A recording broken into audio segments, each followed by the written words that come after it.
Are we live? You know the fucking answer to that question. Are we skeeted? Have We we skeeted yet today? it is now. It has now been skated out. Okay, Yes. let's see. Let's see. Oh, Yep. boom. Oh, there's the skeet. Okay. Used to fucking say that. Jesus. I'm exhausted, Nicholas. It has been a very, very long action-packed day for me. I am feeling better. Good. I think like 95% over my illness. Okay. And I'm feeling good. I'm feeling funky. I'm feeling fresh. We are coming off a very fun chat, Nicholas. And I got to tell you, it's another spooky season come and gone where we didn't talk any spooky books. I'm a little saddened by that. Was that the same case last year, or was that the year before? Because Year this is before. the year Last year we before. got spooky books in. We Yeah. had we made sure we kind of cleared the decks for October so that we could discuss spooky books. We could rank said spooky books Mm-hmm. and really have a time with it. This year got away from us, as did the year previous because of all the wonderful chats we've been having. Yeah. Nikolai.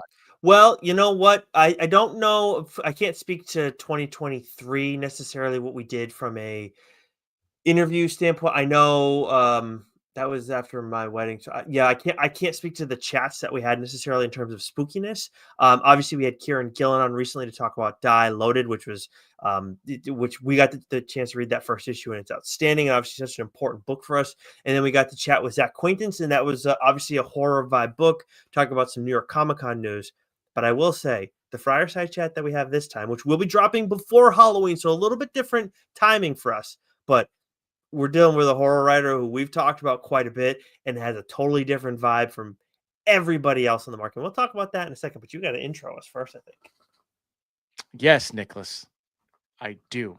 Ladies and gentlemen, boys and girls, listeners of all ages, TLDR Studios proudly presents to you the greatest, and I mean the greatest. Don't you ever doubt us for 1 second. The greatest podcasting duo in the world.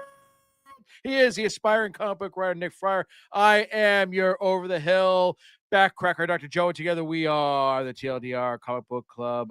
Baby, how you doing, Nicholas? I am just dandy after having spoken. Well, I'm always, having a good time chatting with you about comics. But we just spent a good chunk of time talking with Joseph Schmalke Joe, about all the you? work. Yeah, Joe, dude. me? I'm so fucking confused. Well, It it's was a funny. real Pam situation It going on. it was, and I think we were able to navigate that. But at first, it's like I think because some people know you as Doc primarily, so like as much I always refer to you as Joe, but like when you're doing your stuff, your handle's Backcracker, and I think your main like it's Doc. So it's just like it throws people when I say Joe sometimes. And on our like when we're doing our interviews, people can see it on the stream, but we have this same kind of screen set up, Well, and it says Doc, not Joe. we were having some audio difficulties, and your solution, you said, Joseph, why don't you back out and come back in? And I was about to back out, and you go, no, not you, the other Yeah, Joseph. which I I do said, call you well, Joseph sometimes too. don't do that. Don't do that. It's weird. Ay, Yeah. ay, But ay, ay, if you're ay. wondering, hey, like you're finding us over on our YouTube page or over on Instagram Live, which by the way, if you haven't already subscribed over on our YouTube page, subscribe to our Instagram page, and our other social platforms because we post our reviews that we do in our weekly full length review episode. We post little clips over there. We put preview pages in there so you guys get to see some of the art that we're talking about. So if you're looking for a little bit more that you're not seeing over on our YouTube page during our live streams. But if you're wondering why where's the Schmalke Friar Side chat? Where's this other stuff with Kieran Gillen and Zach Quaintance? Where is all this shit? You got to listen to our audio channel. So make sure you subscribe to one of those. We're talking Apple, Spotify, Geeks Worldwide Radio, Audible, Amazon, all those places. You're going to find us there.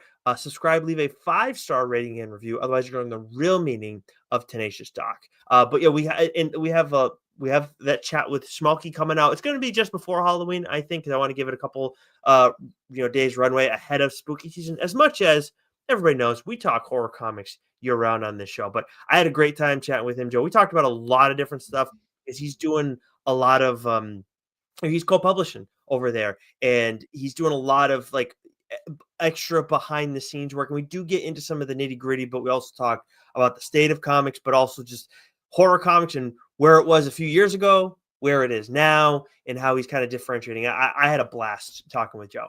Yeah, it was a lot of fun, and it was very conversationally, which I enjoyed. It really did just feel like three guys just hanging out, talking, and having a good time.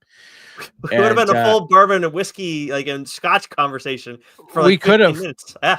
we could have starched it and just done an entire separate hour of bourbon talk.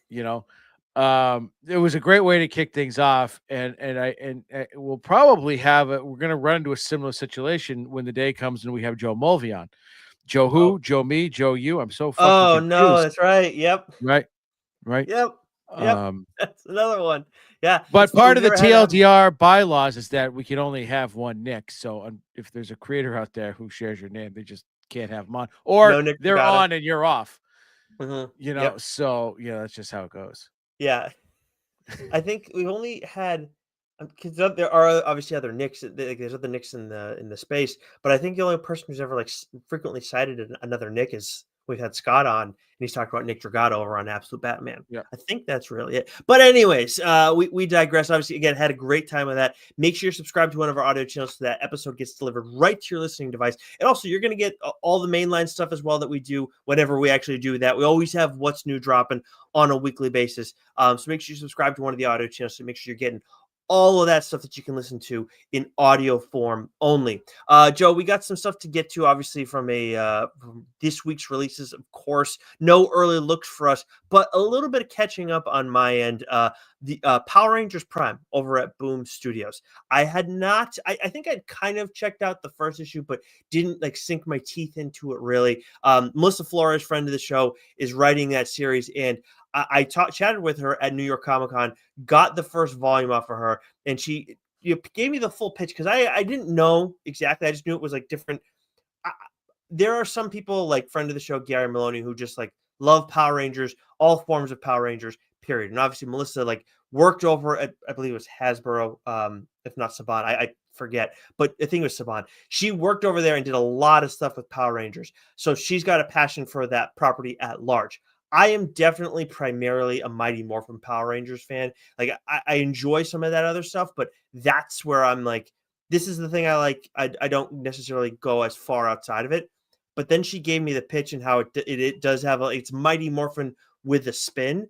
As soon as she said that, I was like, how the fuck have I not been reading this thing? So I sunk my teeth in, read that first volume, read it. It's 4 issues, so obviously it makes it a little bit easier to buzz through that. But I couldn't put this thing down. I'm trying to read some other stuff, and it's like I got to go back to this, I got to go back to that. So I'm excited to read all of this. I'm probably going to talk about it on the show at some point. I know you're not a huge Power Rangers is just that era missed you. Your brother's a Power Ranger guy though, right? Well, I mean, he was as a kid, Right. I couldn't tell you. I remember he had when they introduced the White Ranger, right? He had his sword. I mean, it was that's the one all the kids went nuts for. And I remember it kind of being on, but I was just too old at the time. Sure. Yep. Totally makes sense. And I feel like Keith and Davey kind of run into that sort of thing as well, where as when you look at the rest of the DSG, like Goo and Mac also and Wes, also like Power Rangers. I don't know where Billy necessarily stands. I don't know where he stands on anything, quite honestly, other than the Patriots. But anyways, I digress. So Power Rangers Prime, if you've been sleeping on it like I have been, I'm telling you right now, get on it. If you're a Power Rangers fan, you're gonna like this. And I will dig into it more at some point on the show as I read more of this series. But we got other stuff to get to that's out this week, Joe. Why don't you kick us off with Marvel Boys? Wild week this week, Nicholas. I would say not a lot of volume. I mean, always the same amount of volume from Marvel and DC, but everyone else, it was an odd week because there wasn't a lot out and there wasn't a lot that we were particularly reading. With that said, Marvel, of course, has 1,000 friggin' books out this week, so let's touch them all, shall we? Mm-hmm. Pause. We have Death of the Silver Surfer, issue 5, which I have been enjoying. I didn't get to read this issue, which is ironic given the statement I just made. Had a very busy day. I didn't get to it today. The Mortal Thor issue 3, Black Cat issue 3, Emma Frost, The White Queen issue 5, Undead Pool issue 1, Expatriate X-Men issue 1, Cloak or Dagger issue 1, All New Spider-Gwen Ghost Spider issue 3, X-Vengers issue 1, Runaways issue 5, Battle World issue 2, Venom Black, White, and Blood issue 3, Boba Fett, Black, White, and Red, issue 2, Dr. Aphra, Chaos Agent, issue 5, Marvel Rivals, King in Black, issue 1, and then there's a number 1, Nicholas, that you would like to discuss. It's a number 4, actually. I don't Oh, know. a number 4. Jesus Christ, Joseph. But I'm waiting for the one day, all due respect, you've done this before. I'm waiting for the day where it's like, issue 17, and you're like, there's a number 1, Nick, that you wanted to see. That was well, so I'll tell you why I just did that. And I know it's not the first time I've done it, but generally the way I write these out and the way they're listed in League of Comic Geeks is that like they mix in like the number 1s in with all the other books, but generally they'll have a run of number 1s sort of at the bottom of the list. So when I'm typing these out, and so when I read the last one, and then I go back and toss it to you or myself, who because we always save the underlined books, like we read out. So I've just got number 1 on the brain, right? So like Marvel Rivals, King in Black, issue 1, and a book you want to talk about, and to our credit, we do try and talk about as many number 1s as possible. So it's like, but yeah, right. But it's like it's just a dumb trained dog thing going on in my brain where it's just like that makes total sense. That totally makes sense. Once you explain it that way, it's like, oh, okay. That's I'd fall into that trap too. It's kind of like a Ron Burgundy situation. Yeah. Except I'm old and slow. Well, I mean, some would say Rod was too. But anyways, moving on. So yeah, Imperial has ended. This is of course Jonathan Hickman, Ivan Coelho, and Federico Vincentini. Excuse me.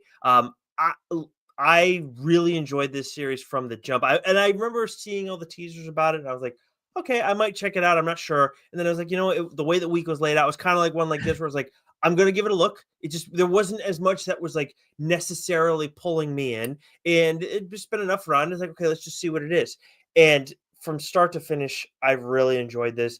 And when it comes to the ending, like any good political thriller, like you would hope there's an ending that is far from settling, because we're dealing with political type stuff, and it's like that stuff's gonna get messy. There's gonna be a lot of different decisions that get made that are questionable, but in the end it's like, oh, this is what we kind of have to do.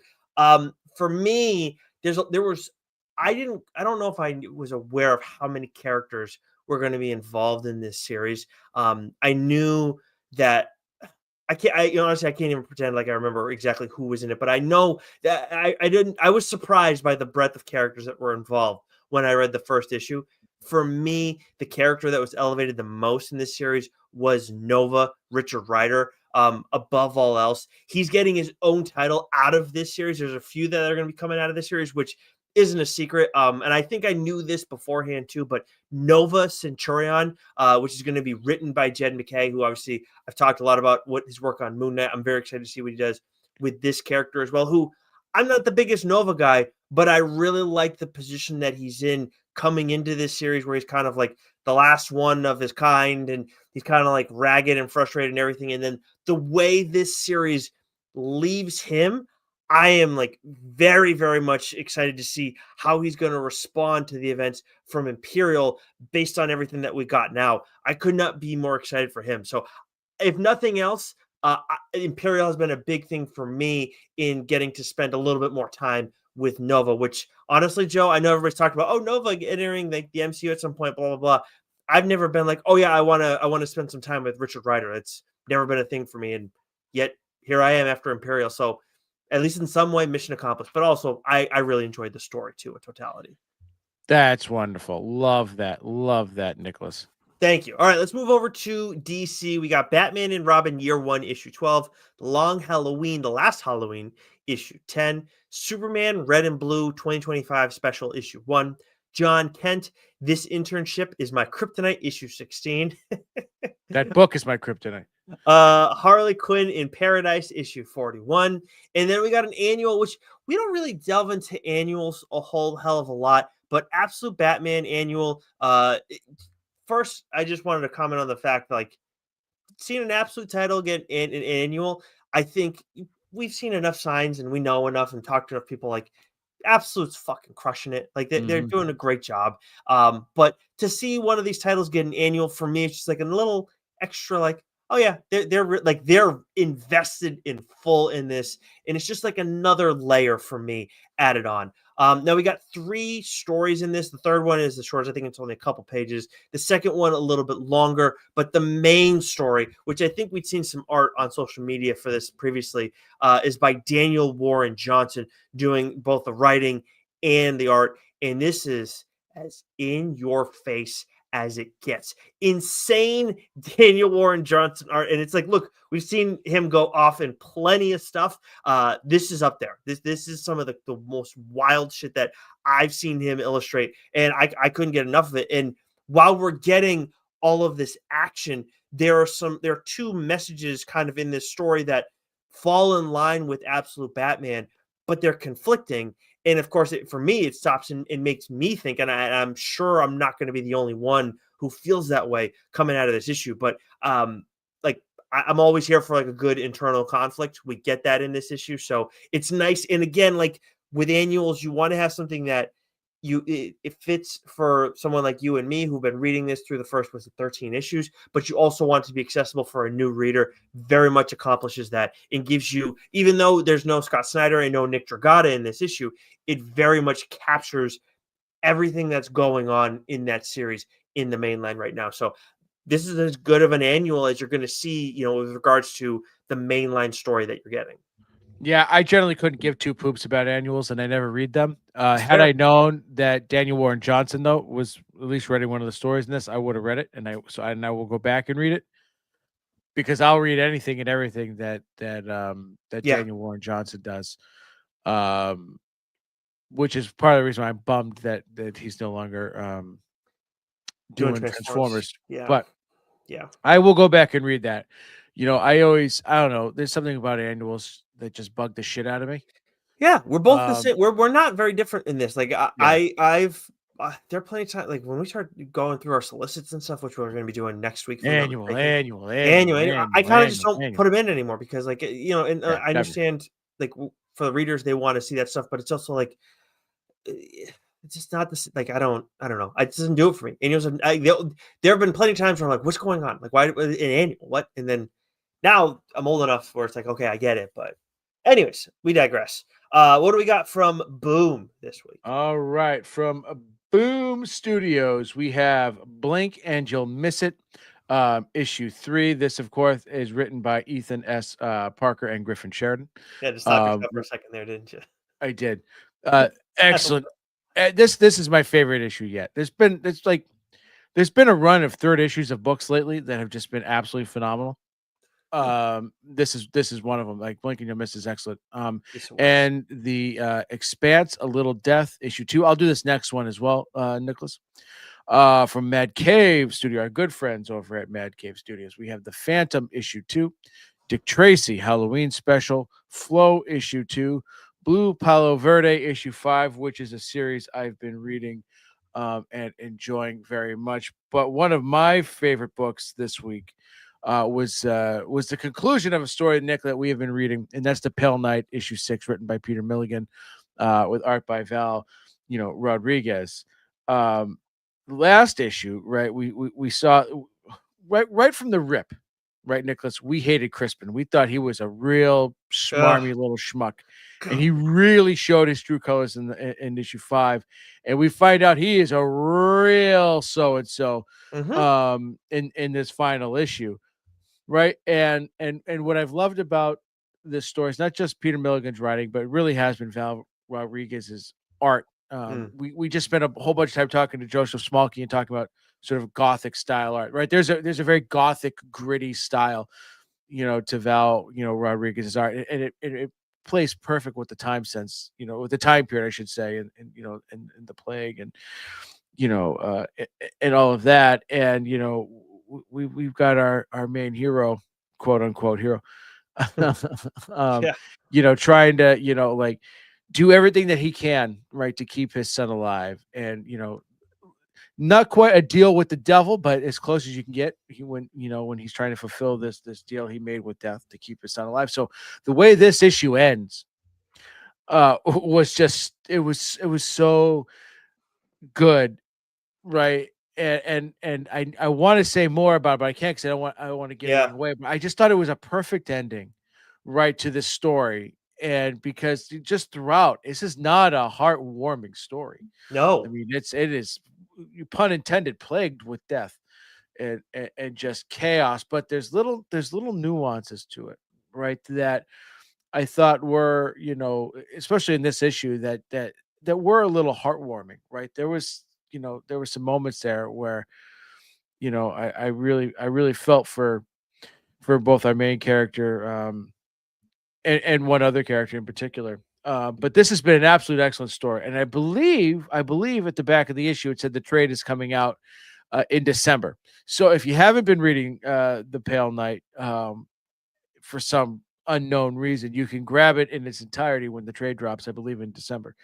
But this has been one of my favorite books, over the past 6 months since it first came out, and I know you've been enjoying it too. Like, just what an excellent story, Nicholas. The only thing that I wanted to add is obviously there's nothing like a good ending. Like, but this story reminded me of how fun it is to have an ending that also fits really well with Yeah, the type of story that yeah, you're getting as well. yeah, Because yeah, like it just and again, like we talk about, like I can't say too much more than that, but it's just like, oh, it fits for everything that Peter yep, Milligan and Val Rodriguez were going for. yep, Like it's just there's just something about yeah. that, like chef's kiss. It was just perfectly executed from the first panel to the last. Like, you could tell they had a clear vision. They executed it. They pulled it off in a very nice, tight, perfectly paced 6 issues.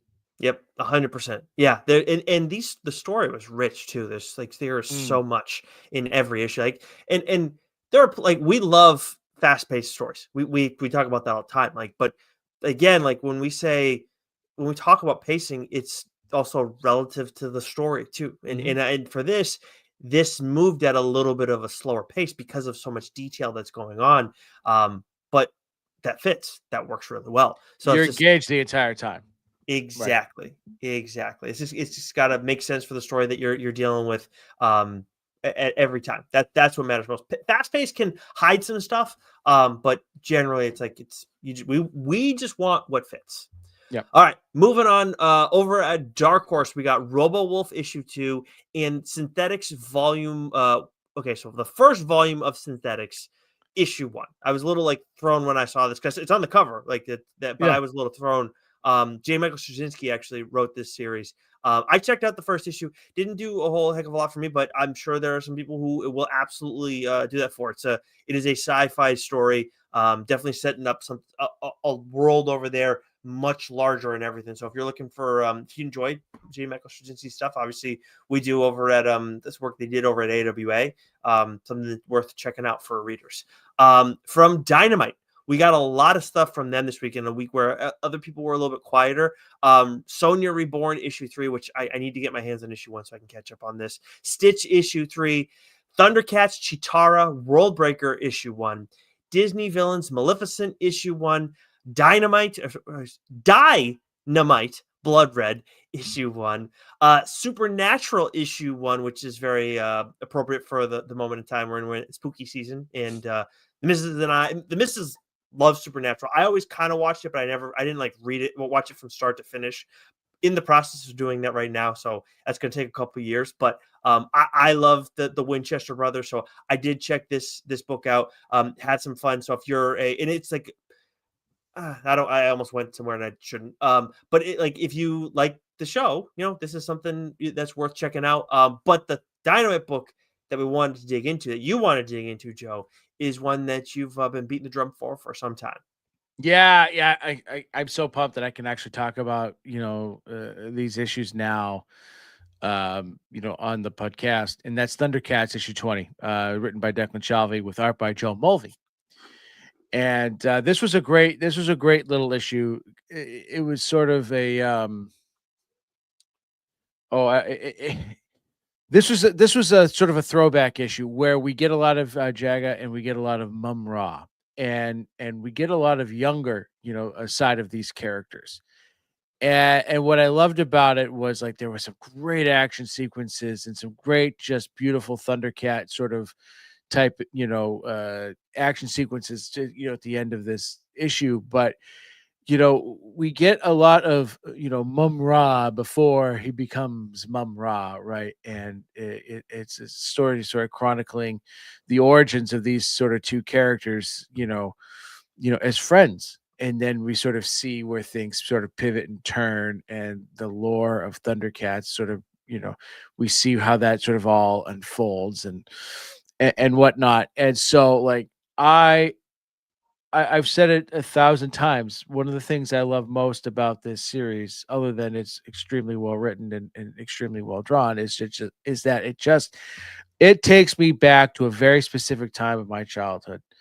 It's like it's just one of those things. It's one of those core memories that sticks with you, and it is just like I have always, and I'm the only person that, like in my friend group then, now, and from that was like I fucking love Thundercats, right?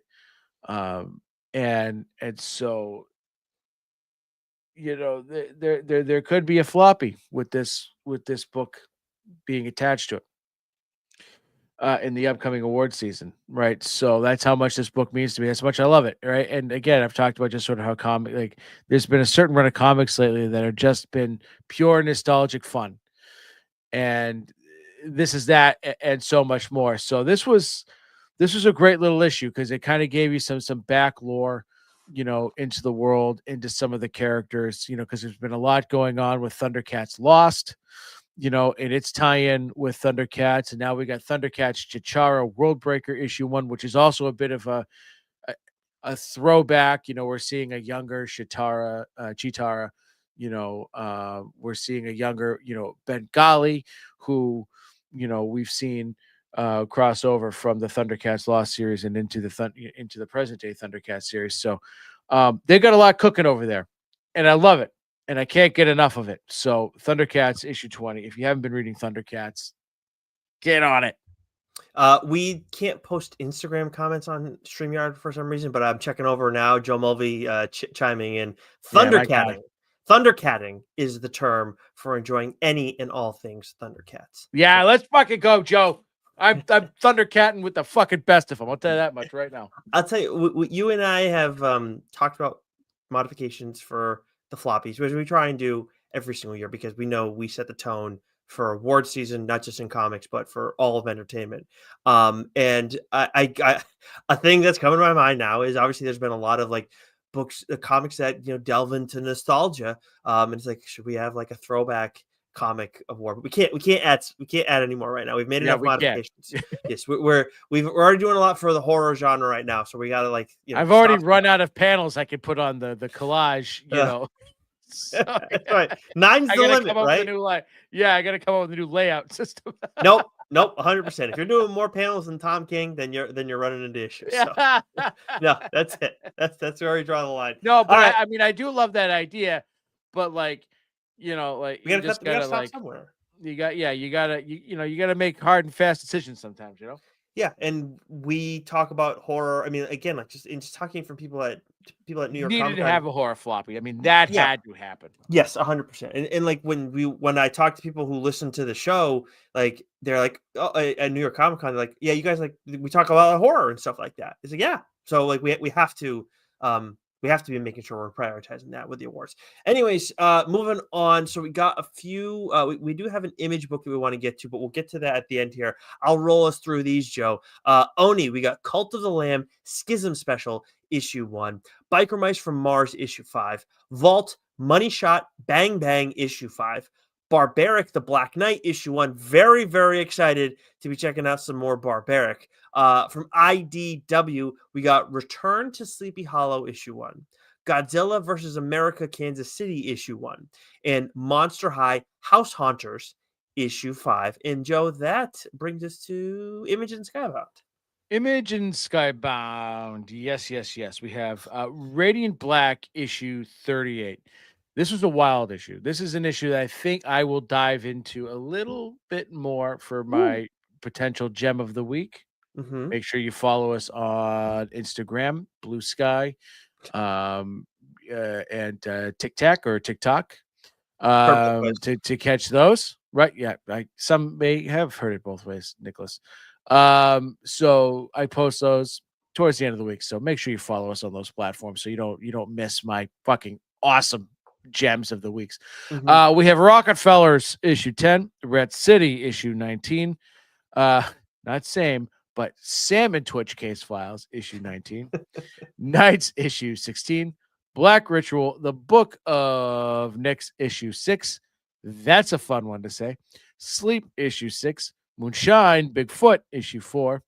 I Tyrant or I Tyrant issue 4. And then the book of the week from Image and Skybound, Nicholas. Like, holy shit. Holy shit.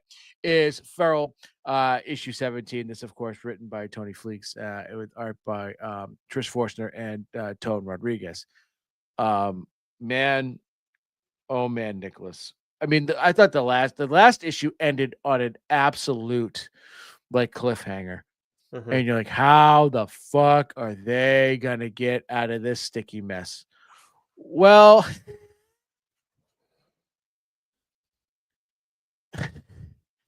let me say this, because I don't want to spoil thing 2 out of the last 3 weeks.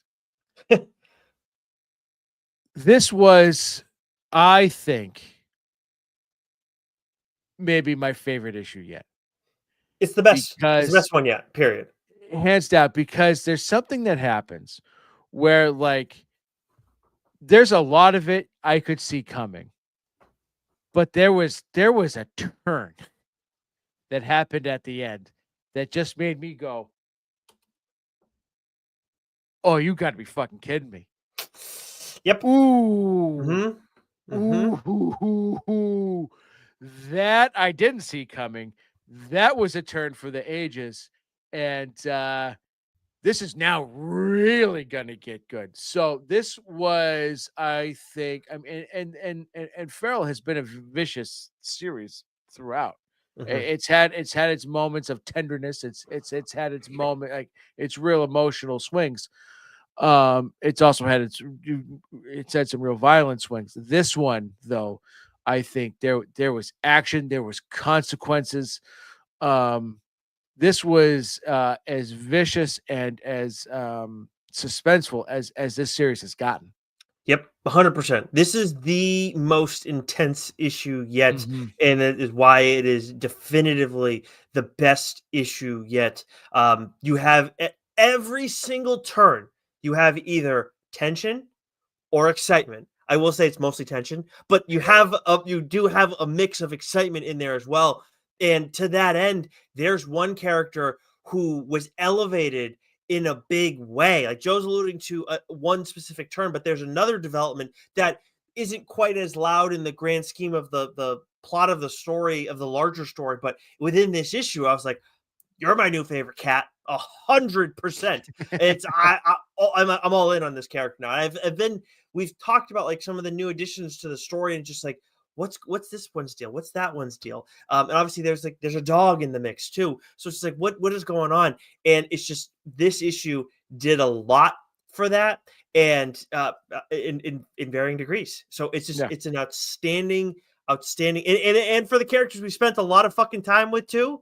Like when you talk about fucking tension, I was like, dude, something bad's gonna fucking happen the whole fucking time. I'm like, Jesus fuck. There's one cat that made me just want to dive right into the pages and just fucking smack right across the face. Oh like, you my fucking idiot! Will you just wake up? Oh, yeah, and it was so and that's usually Lord, and it wasn't Lord. It was so good, man. It was so good. Like this was definitively the best issue. Like, like honestly, like when I go and reread comics, like we do it for the show for different things. But like from like a personal like entertainment standpoint, I'll do it with something that it's been a long time that I read, and usually that's more so in like a collected edition version, that sort of stuff.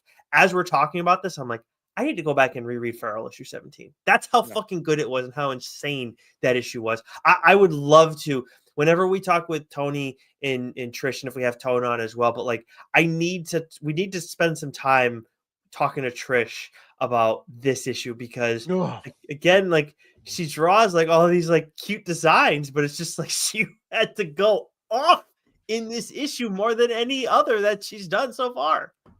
Dude, Trish was wild in this issue. Absolutely wild.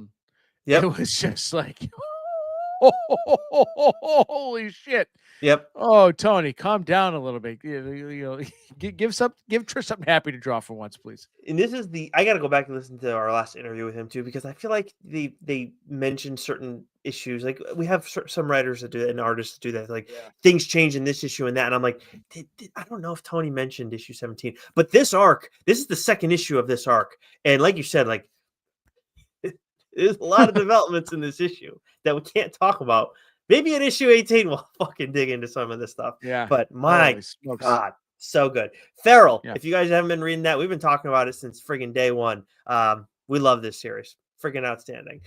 All right, Joe, that is going to do it for us this week. We got a Friar Side chat that's dropping ahead of Halloween, guys. So make sure if you haven't already subscribed to one of our audio channels, please do so. Leave a 5-star rating and review. It helps the show a ton. Tell a fellow comic book reader as well. We're doing our solicit for November next week. We haven't done one of those in a bit.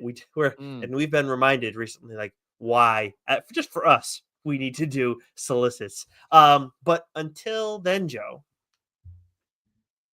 Oh, please keep reading. You